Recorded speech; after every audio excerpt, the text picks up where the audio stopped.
지난 한 주 어떻게 보내셨는지요? 잘 보내셨습니까? 참 세상 만사가 우리 뜻대로 되지 않는 것 같아요. 우리는 잘 되고 기쁘고 즐거운 일들만 일어나길 바라는데 참 세상 만사라는 것이 우리의 노력으로 또 우리의 뜻처럼 우리의 기대대로 흘러가지가 않는 것 같습니다. 개인의 생사화복과 가정의 기륭, 그리고 국가와 세계 역사의 운명, 이 모든 만사는 하나님 손에 달려 있습니다. 그래서 여러분, 성경은 누누이 우리 가운데 이렇게 증거하고 있는데, 사무엘상 2장 6절과 7절 말씀을 봐보겠습니다. 여호와는 죽이기도 하시고 살리기도 하시며 수월에 내리기도 하시고 거기에서 올리기도 하시는도다. 여호와는 가난하게도 하시고 부하게도 하시며 낮추기도 하시고 높이기도 하시는도다. 아멘. 하나님 손에 달려 있다라는 거예요. 내가 아무리 노력을 하고 내가 아무리 힘써 일해도 하나님께서 복을 주지 않으시면 내가 그 인생을 살아갈 수 없다라는 겁니다. 시편 127편 1절 2절 말씀도 봐볼까요? 여호와께서 집을 세우지 아니하시면 세우는 자의 수고가 헛되며 여호와께서 성을 지키지 아니하시면 파수꾼에 깨어 있음이 헛되도다. 너희가 일찍이 일어나고 늦게 누우며 수고의 떡을 먹음이 헛되도다. 그러므로 여호와께서 그의 사랑하시는 자에게 잠을 주시는도다. 아멘. 하나님이 지켜주셔야 된대요. 내가 아무리 열심히 노력하고 힘써 일을 한다 하더라도 하나님이 거두게 하지 않으시면 거둘 수가 없다라는 겁니다. 오늘 예배하는 여러분 모두가 복된 사람들 다 될 수 있기를 축복합니다. 어떤 사람이 복된 사람일까요? 하나님 손에 붙들림 받은 사람이 복된 사람입니다. 내가 오늘 하나님께 붙들려 있기만 한다면 어떠한 고난과 환난의 폭풍우가 몰아친다 할지라도 너끈히 이겨낼 수 있을 줄로 믿습니다. 모든 황충을 금하고 하늘의 은혜와 복이 내 삶의 현장 가운데 임하여 주실 줄로 믿습니다. 하나님 손에 붙들림 받는 것, 하나님 손에 붙들림 받는다라는 것은 어떤 의미일까요? 오늘 내가 하나님 말씀 꼭 붙잡고 그 말씀에 순종하면서 살아가는 그때로부터 하나님 손에 붙들림 받는다라는 것 아니겠습니까? 그러니 여러분, 오늘도 주님 말씀 꼭 붙들고 그 주님 손에 붙들려서 하늘의 신령한 복과 이 땅의 기름진 복을 누리며 살아가는 여러분 모두가 다 되시기를 주님의 이름으로 축복합니다. 오늘 본문 말씀은 풍요의 시대, 아무런 부족함이 없었던 모든 것이 다 풍성한 시대, 이 솔로몬이 통치하던 때에 주신 하나님의 말씀입니다. 그런데 솔로몬의 시대에도 국가적인 재앙, 나라적인 재앙, 사회적인 재앙이 있었습니다. 그것이 무엇이냐? 13절 말씀에 이렇게 기록을 하고 있습니다. 홍내가 하늘을 닫고 비를 내리지 아니하거나 혹 메뚜기들에게 토산을 먹게 하거나 혹 전염병이 내 백성 가운데에 유행하게 할 때에. 자, 다시 한번 13절 말씀을 자세히 보면 세 가지 재앙이 나타나고 있어요. 첫 번째 재앙이 무엇이냐? 하늘을 닫고 비가 내리지 않는 거예요. 하나님께서 하늘을 닫아버리신 거예요. 가뭄과 기근이 일어납니다. 태풍과 홍수가 일어납니다. 지진과 대기 오염이 있어요. 생태계가 파괴가 되는 거예요. 하나님께서 하늘을 닫아버리는 거예요. 두 번째 재앙이 무엇이냐? 메뚜기가 토산을 먹는 거예요. 메뚜기들이 농작물을 다 먹어치워 버리는 거예요. 내가 아무리 노력해도 열심히 농작해도 메뚜기가 와서 그것을 다 먹어버리는 겁니다. 사업이 실패해요. 사업에 부도가 생겨요. 경제적인 위기가 찾아옵니다. 전쟁과 테러로 인해서 이 땅이 황폐하게 되는 거예요. 실직을 경험해요. 병충으로 인해서 모든 농가가 파산을 당해요. 이런 일들이 일어난다는 겁니다. 그리고 마지막 세 번째는 무엇입니까? 전염병이 백성 가운데 유행하더라. 코로나가 찾아왔어요. A형 독감이 우리를 찾아옵니다. 이름 모를 질병과 크고 작은 사건, 사고들이 우리 삶의 현장 가운데 일어나는 겁니다. 가정이 파탄이 돼요. 사회적인 사고가 끊임없이 발생한다. 그게 바로 전염병이 백성 가운데에 유행한다라는 그런 의미입니다. 여러분, 오늘 주신 말씀은 성경의 어떤 특정한 시대에만 일어나는 사건이 아니에요. 솔로몬 때에만 일어나는 재앙이 아닙니다. 이 재앙은 오늘 우리에게도 동일하게 일어나고 있는 재앙들입니다. 다시 말하면 바로 우리의 이야기라는 것입니다. 우리의 이야기예요. 그런데 여러분, 오늘 성경 말씀을 보면 이런 모든 재앙들이 일어나는 원인이 있대요. 이 재앙들이 일어나는 원인이 무엇이냐? 오늘 본문 14절 말씀에 이렇게 기록하고 있습니다. 내 이름으로 일컫는 내 백성이 그들의 악한 길에서 떠나. 그 원인이 어디에 있느냐? 악한 길이라는 거예요. 죄라는 것입니다. 하나님께서 우리 가운데 일어나고 있는 크고 작은 재앙들, 이 수많은 재앙들의 근원은 뭐냐? 악한 길, 죄 때문에 일어나고 있다라고 진단을 하고 있는 것입니다. 여러분, 대개 우리 주변의 환자들이 맨 먼저 걱정하는 것이 있습니다. 그것이 무엇입니까? 내 병명이 무엇일까? 내가 무슨 병일까? 이거 알기 원하는 거거든요. 도대체 내가 오늘 무슨 병을 앓고 있고 내 상태가 어떠한가에 대해서 고민을 많이 합니다. 그래서 정확한 진단을 받기 원해요. 그리고 정확한 진단이 나오면 일단은 안심합니다. 왜 그렇습니까? 진단이 나왔다라는 것은 치료 방법이 있다라는 것 아니겠습니까? 고칠 수 있구나라는 희망이 있기 때문에 안심이 돼요. 자, 제일 먼저는 병명을 알기 원해요. 그 병명을 안 다음에는 어떤 생각을 하게 되느냐? 내가 왜 이 병에 걸렸을까? 그 원인을 생각을 해요. 내가 무엇을 잘못 먹었나? 내가 과로하지 않았나? 내가 잠을 좀 잘못 잤나? 그래서 이 병이 오늘 나에게 찾아온 것은 아닌가? 그 문제, 그 원인을 밝히기 원한다라는 겁니다.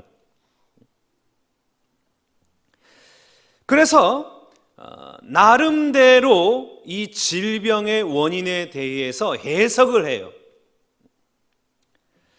그런데 그 원인을 찾으면 찾을수록 더 깊어지는 거예요. 처음에는 의료적인 원인을 찾습니다. 그러다가 나중에는 도덕적인 원인을 찾게 되더라는 거예요. 어떤 사람이 팔이 부러져 가지고 병원에 찾아왔습니다. 그래서 의사가 모든 의료적인 수단을 동원해서 이 팔을 붙게 하려고 치료를 진행을 했습니다. 그런데 시간이 지나면 지날수록 이 뼈가 붙는 것이 아니에요. 오히려 더 벌어지고 있는 겁니다. 그래서 의사가 이 환자를 불러놓고 선생님, 아무리 제가 의학적인 지식을 동원해서 조치를 취했습니다마는 그런데 이상하게도 선생님 뼈가 붙지 않습니다. 왜 그러는지 저는 잘 모르겠습니다. 혹시 선생님께서는 왜 그렇다라고 생각하십니까? 그랬더니 이 환자 대답이 무엇이냐면 제가 얼마 전에 제 아내를 심하게 때렸습니다. 아마 이 죄 지은 팔이 그것 때문에 안 붙는 것 아닐까요? 죄 지은 팔이 어떻게 나을 수가 있겠습니까? 아내가 용서해야만 제 팔이 붙을 것 같습니다. 이렇게 얘기했다는 거예요. 그래서 그 의사가 이 자초지정을 아내에게 얘기합니다. 그래서 아내가 와서 그 남편을 용서한 거예요. 그랬더니 뼈가 붙었다라는 거예요. 여러분, 이런 종류의 많은 임상 경험을 통해서 폴 트루니에라는 박사가 아주 유명한 말을 했습니다. 병의 치료에도 도덕성이 있다. 병에서 낫기 위해서는 이 도덕성이 회복해야 낫는다라는 거예요. 인간은 의미를 추구하는 존재이기 때문에 병의 원인을 단순히 의학적인 원인으로 판명한 것이 아니라 도덕적으로도 그 원인을 찾는다라는 겁니다. 이게 바로 인간됨이라는 거예요. 분명히 병에는 도덕적인 원인이 있어요. 그래서 많은 사람들이 도덕적인 원인, 도덕적인 질문을 하게 되더라는 겁니다. 그런데 여러분, 오늘 본문 말씀 통해서 우리 하나님께서 뭐라고 말씀하시냐? 도덕적인 원인 한 단계 더 깊이 들어가서 무슨 문제냐? 죄 문제라는 거예요. 죄의 문제 때문에 이러한 재앙들이, 이러한 사고가, 이런 문제들이 일어났다라고 우리 하나님이 진단을 하고 계십니다. 그래서 그 악한 길에서 떠나라. 악한 길로부터 떠나게 하기 위해서, 죄로부터 떠나게 하기 위해서 우리 하나님이 조치를 취하고 경고를 보내신 겁니다. 그것이 천재지변으로 나가고 재앙으로 나타날 수 있다라고 하나님이 우리를 향하여 말씀하고 계신 겁니다. 내 삶의 현장에 재앙이 나타나요, 천재지변이 일어나요, 문제가 일어나요, 사고가 일어나요. 그럴 때에 어떻게 하라고 말씀하십니까? 14절 말씀 다시 한번 봐볼까요? 내 이름을 일컫는 내 백성이 그들의 악한 길에서 떠나 스스로 낮추고 기도하여 내 얼굴을 찾으라. 재앙이 일어날 때 무엇을 해야 되냐? 회개하라는 거예요. 자신의 죄를 통곡하고 하나님의 얼굴을 구하라는 것입니다. 여러분, 천재지변이 일어났어요. 지진이 일어납니다. 홍수가 납니다. 폭풍우가 몰아칩니다. 그런데 오늘 내가 회개한다고 그 천재지변이 사라질 수가 있겠습니까? 나라를 보면은 문제가 많아요. 정치적인 갈등이 있습니다. 경제적인 위기가 있어요. 사회적인 불안의 현상들이 수없이 많아요. 전쟁이 일어나요. 고환율, 고물가, 고금리에 이런 암담한 현실 가운데 놓여져 있어요. 그런데 이런 수많은 문제들 앞에서 우리가 가슴을 치고 통곡한다 하여서 그런 문제들의 해결이 되겠습니까? 그런데 오늘 하나님께서는 그것이 맞다라고 말씀하세요. 그것이 맞다. 여러분, 죄가 어디로부터 시작된다 그랬습니까? 죄는, 아담의 죄는 뭐라 그랬습니까? 교만이라 그랬잖아요. 이 교만이라는 것은 무엇입니까? 내가 하나님을 멀리 떠나서 내가 하나님 역할을 하는 것이 교만이라 그랬잖아요. 내 인생을 내가 주관하는 것, 하나님 자리에 내가 대신 앉아서 하나님 노릇하고 있는 것, 이게 바로 교만이라 그랬습니다. 그래서 여러분, 회개가 뭐냐? 회개는 그런 모든 현실에서 나의 시선을 돌리는 것이에요. 현실에 눈을 떼어서 하나님의 얼굴을 바라보는 것이 바로 회개입니다. 내 인생을 내가 주관하고 내가 모든 것을 이끌어갔던 그 시선을, 나에게 집중된 시선을 하나님께로 돌리는 것이 바로 회개예요. 이스라엘 백성들이 출애굽을 했습니다. 광야길을 걸어가는데 광야 생활에 먹을 것이 무엇이 있고 마실 것이 무엇이 있겠습니까? 하나님, 먹을 것 좀 주세요. 그러니까 하나님께서 이스라엘 백성들을 불쌍히 여겨주시고 그들에게 자비를 베푸셔서 하늘의 만나와 메추라기를 보내주시죠. 메추라기가 뭡니까? 꿩이에요. 치킨을 보내주신 거예요. 이스라엘 백성들 가운데 빵을 만들어 먹고 치킨을 먹습니다. 치킨이 아무리 맛있습니다마는 그래도 아침, 점심, 저녁, 또 하루가 지나고 한 달이 지나고 1년이 지나면 여러분, 그거 먹으면서 살 수 있겠습니까? 우리 가운데 치킨 매니아가 있다 할지라도 1년 내내 치킨만 먹으라 한다면 그거 좋아할 사람이 누가 있겠어요? 이스라엘 백성들이 1년 내내 수년을 걸쳐서 빵을 먹고 치킨을 먹으니까 질려버린 거예요. 그래서 하나님을 원망하고 하나님 앞에 불평합니다. 그러니까 하나님께서 이 녀석들 봐라, 불뱀을 보내요. 뱀이 와가지고 백성들 다 물어요. 물으니까 열이 납니다. 이제 죽게 생긴 거예요. 더는 견딜 수 없는 그 상실과 고통 속에서 이스라엘 백성들이 원망했던 죄를 시인을 해요. 그리고 모세에게 이렇게 기도해 달라고 말을 합니다. 우리가 여호와 당신을 향하여 원망함으로 범죄하였사오니 여호와께 기도해서 저 불뱀들을 우리 가운데서 떠나가게 해주십시오. 그러니까 모세가 하나님 앞에 기도해요. 하나님, 불뱀 좀 물리쳐 주세요. 그랬더니 하나님 응답하세요. 그 해결책을 제시해 주십니다. 해결책이 뭐냐? 높은 장대에 놋뱀을 매달아 달아라. 그리고 그 놋뱀을 바라봐라. 그러면 치료받을 것이다.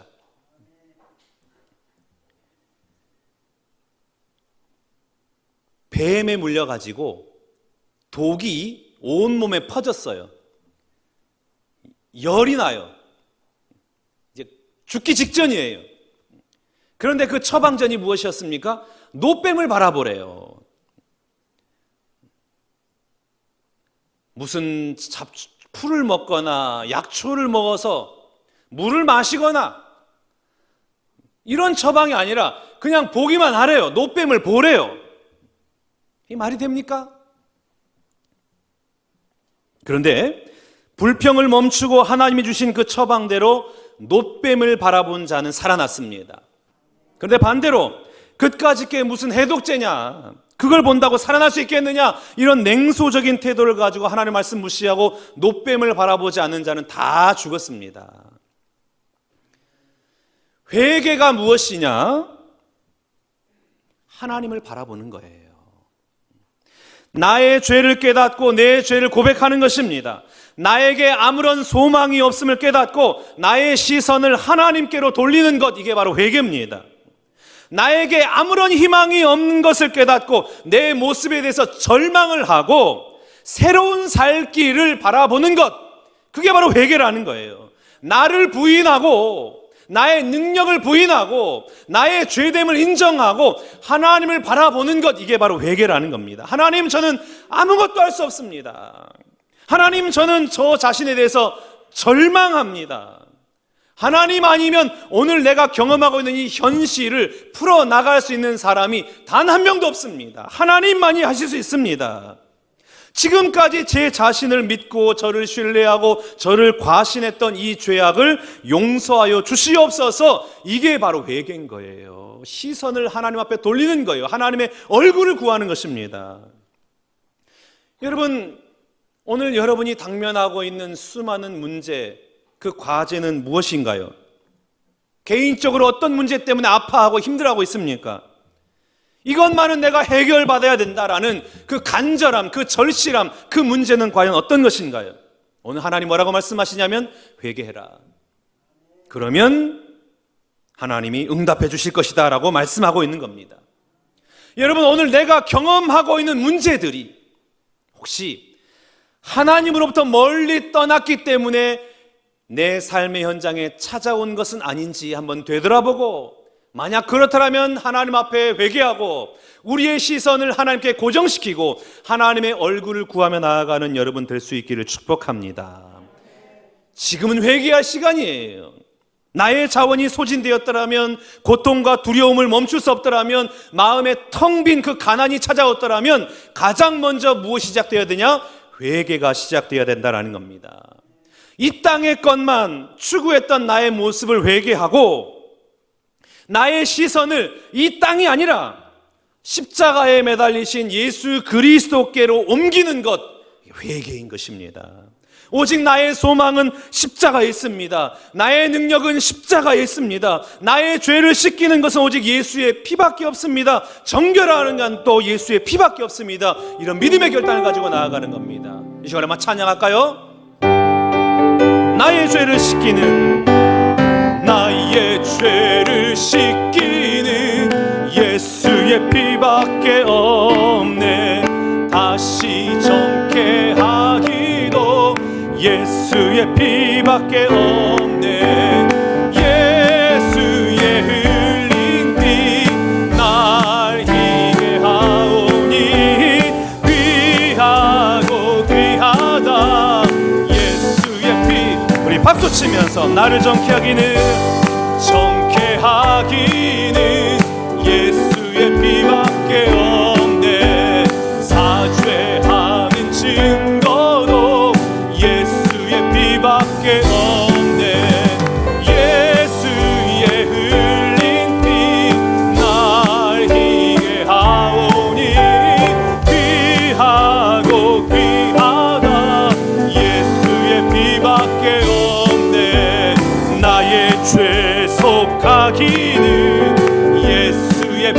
피밖에 없네. 나는 공로 없도다. 예수의 피밖에 없네. 예수의 흘린 피 날 희게 하오니 귀하고 귀하다. 예수의 피밖에 없네. 평안함과 소망은 예수의 피밖에 없네. 나의 의는 이것뿐. 예수의 피밖에 없네. 예수의 흘린 피 날 피게 하오니 귀하고 귀하다.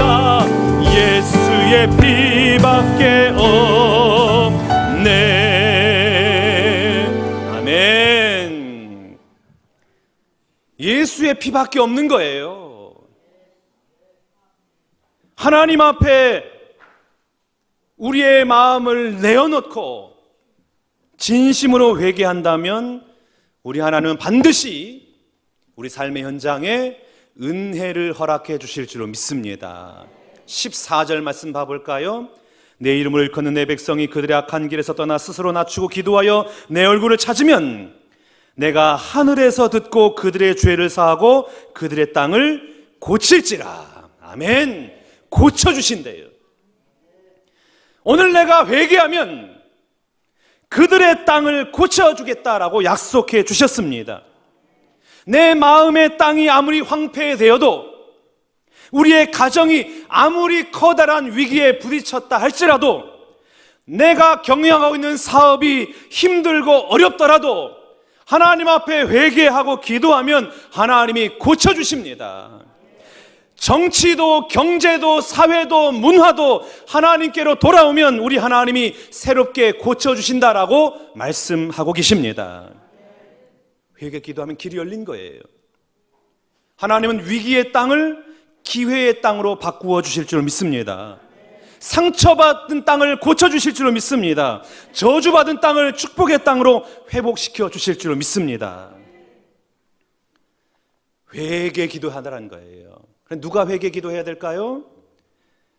국가적인 문제가 생겼습니다. 재앙이 생겼습니다. 누가 기도해야 되겠습니까? 물론 국가의 지도자, 이 대통령을 중심으로 많은 위정자들이 회개해야 되죠. 하나님 앞에.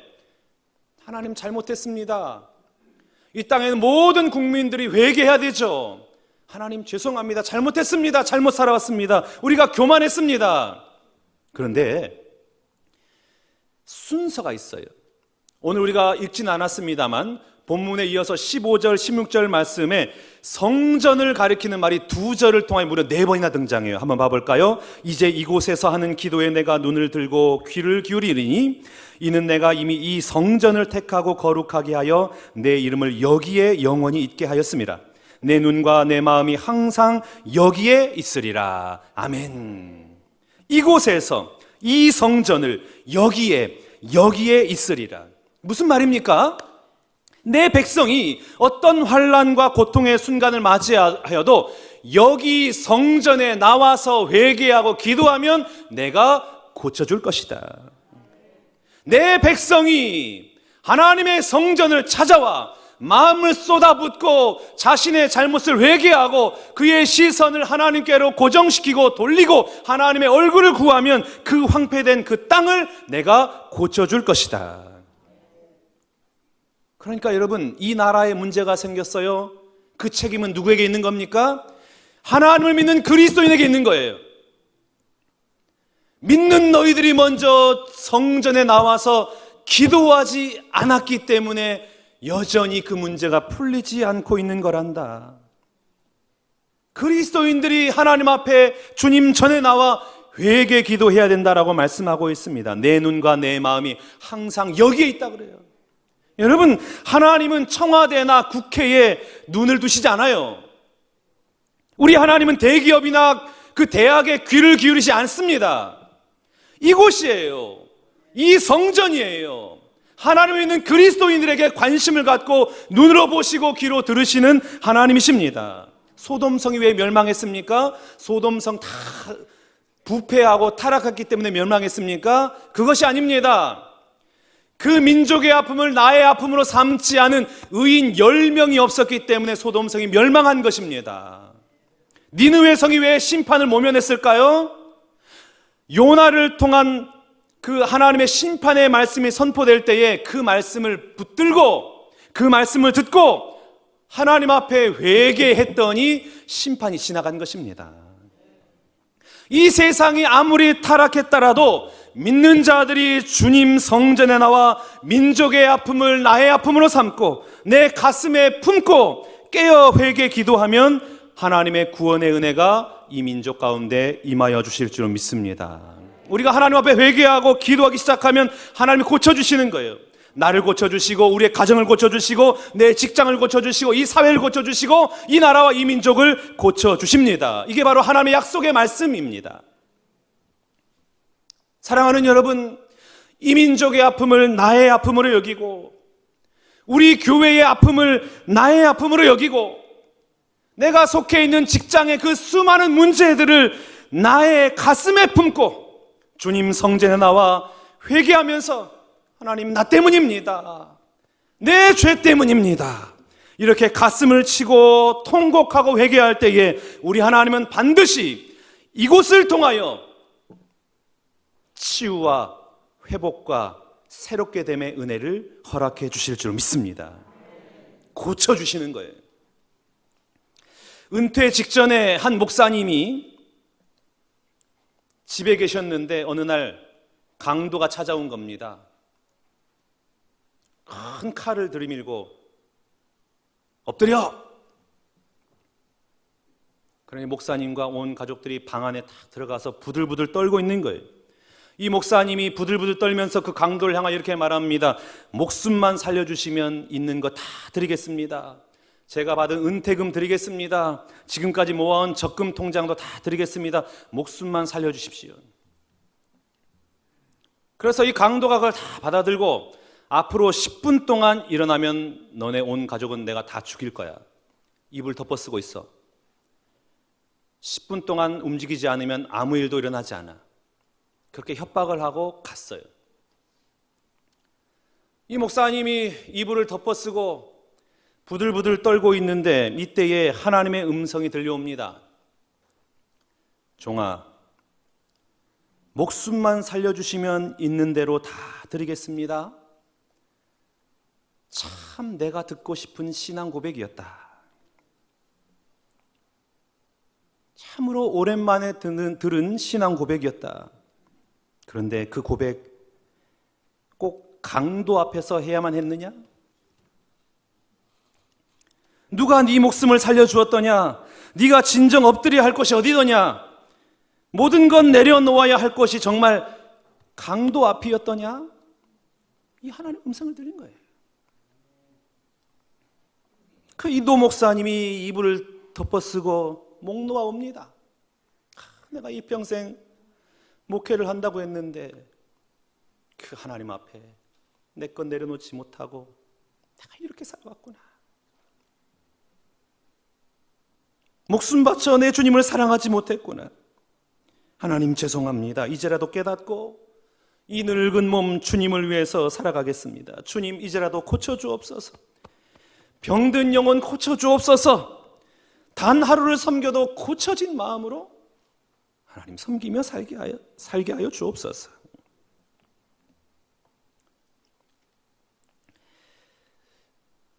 여러분, 하나님을 믿는다라는 것은 무엇일까요? 오늘 우리는 다 하나님 믿는다라고 지금 이 자리에 나와서 예배를 드리고 있습니다. 하나님을 믿는다라는 것은 어떤 의미일까요? 우리는 하나님을 믿는다고 하면서도 여전히 이 세상에 썩어 없어질 것들, 세상 사람들이 추구하는 물질과 권력과 명예에 내 생명이 달려있는 것처럼 그것 얻으려고 거기에 목숨 걸고 살아가고 있지는 않습니까? 마치 돈에 내 생명이 달려있는 것처럼 거기에 혈안이 되어서 나의 온 정신을 빼앗겨 버리고 있지는 않습니까? 우리가 하나님 앞에 기도할 때에 하나님, 나의 이 병든 영혼을 고쳐주옵소서. 죽음의 병에서 단 한 발자국도 움직이지 못하고 있는 저를 불쌍히 여기시사 저를 이곳에서 고쳐주시옵소서. 이렇게 간절히 부르짖으며 하나님의 은혜와 자비를 구하는 여러분 되시기를 바랍니다. 신앙은 엎드리는 거예요. 내 목숨이 하나님께 달려있음을 믿음으로 고백하는 겁니다. 나의 무능함을 인정하고 나의 연약함을 인정하고 나는 할 수 없음을 고백하고 내가 진짜 죄인임을 깨닫고 하나님 앞에 엎드리는 거예요. 단 하루를 살더라도 고쳐진 마음으로 이 땅을 살아가는 여러분 되시기를 주님의 이름으로 축복합니다. 사랑하는 신관계 성도 여러분, 사순절 세 번째 주일에 하나님 고쳐주옵소서. 병든 내 심령을 고쳐주옵소서. 깨어져 가고 있는 우리 가정을 고쳐주옵소서. 무너지고 있는 우리 교회를 고쳐주옵소서. 암담한 이 나라와 이 민족을 고쳐주옵소서. 하나님의 부흥을 허락하여 주옵소서. 하나님의 나라가 이 땅 가운데 임하여 주옵소서. 이렇게 믿음으로 선포하고 기도하며 하나님의 은혜 안에 거하는 이 한 주간 되시기를 주님의 이름으로 축원합니다.